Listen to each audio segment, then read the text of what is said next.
D'accord. Mais alors, qu'est-ce qui a bien pu provoquer un tel retournement de situation? Comment on en est arrivé là? Eh bien, l'analyse qu'on étudie pointe vers un événement militaire bien précis. Un bombardement. Un seul bombardement qui a tout changé, qui a été un vrai tournant stratégique. Et cette cible, c'était Shanzhou.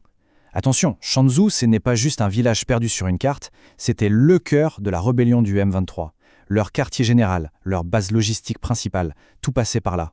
En gros, frapper Shanzhou, c'était comme frapper directement le cerveau de l'opération. Et les conséquences de cette frappe, elles auraient été dévastatrices pour les M23. Imaginez, leur coordination est complètement perturbée. Les commandants sont obligés de revoir leur plan en permanence. C'est le chaos. Leurs objectifs de départ, foutus, neutralisés. Mais le plus important, c'est peut-être l'impact psychologique. Le doute s'installe, le moral des troupes s'effondre. Et ça, dans une guerre, ça peut être fatal. Et quand on est affaibli sur plan militaire, qu'est-ce qui se passe? Eh bien, ça se voit et ça s'entend. Ce succès militaire a eu une répercussion quasi immédiate et très visible.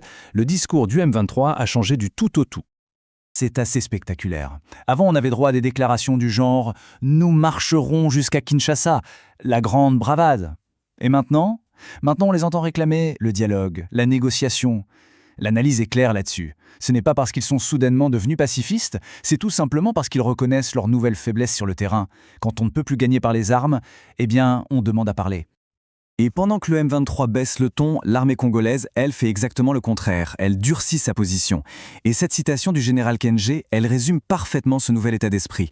Nous ne sommes pas l'Église. Si vous nous frappez sur la joue gauche, n'espérez pas que nous vous tendions la droite. C'est on ne peut plus clair. Fini la retenue. Maintenant, chaque provocation aura une réponse militaire, immédiate et forte.